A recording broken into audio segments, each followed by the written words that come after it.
Karon nga adlaw maghisgot na pud kita sa pulong sa Ginoo.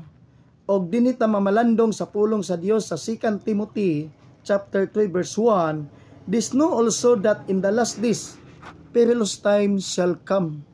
Ingon pa dinhi sa Bible nga moabot ang katapusang mga panahon, og ingon pa sa Bible makuyaw nga panahon. Kay ngano man, nganong gitawag man sa Bible nga makuyaw? Kay ingon pa dinhi sa pulong sa Ginoo, kay ang mga tao mahimong mga mahigugmaon sa ilang mga kaugalingon.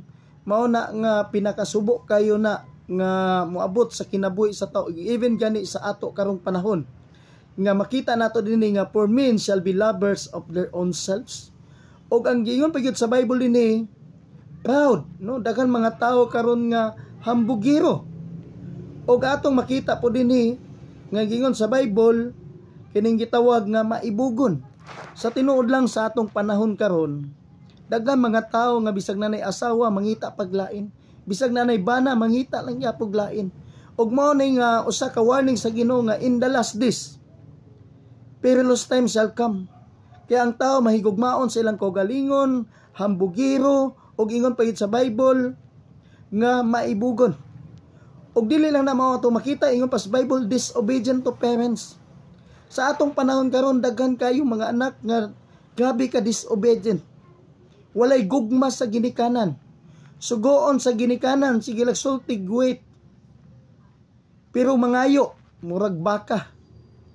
Og atong makita karon nga ang mga bata karon dili nimo madali-dali og sulti. Kaya nga naman, grabe kagahi ang ilang ulo. Og ingon pa sa Bible mo ning ingon pa sa Bible nga moabot ang panahon disobedient to parents. Og dili lang makita nato dinhi ang thankful. Dili kabalo magpasalamat. Og mo na ang Bible naghatag warning nato nga sa atong panahon karon, mostly sa mga bata, di na kabalo magpasalamat sa ilang ginikanan. Dili na kabalo magpasalamat kung giunsa sila pag-atiman sa Ginoo. Abi ninyo, na ako'y nakita nga video, tigulang na ang papa. Siyempre masakito na. Nagkaon siya, miubo siya. Pag ubo niya, ang kanon milupad sa pikas plato, ug tungod sa kasuko siyang anak, gigunita niya ang ulo siyang papa o ginudnod sa iyang plato. Luoy kayo. Ug mo ni ato makita dinhi nga ang mga bata karon wala na gyoy batasan. Ug mo ni pinakasubo kayo nga pamalandungan sa atong panahon karon. Nga daghan sa mga bata karon wa nay batasan.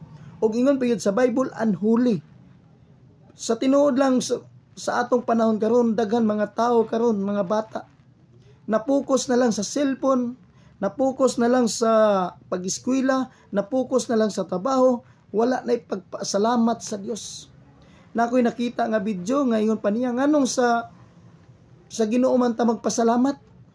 Ako man nag-eskwela, ako man naghago, ako man nag-study, nganong magpasalamat man ko sa Ginoo. Muna igsoon, kuyaw na kayo ang atong panahon karon. Ayok na kini nga mensahe makahatag kinig pagpahinumdom sa tong kinabuhi. Ang Bible naghatag og warning, in the last days perilous time shall come.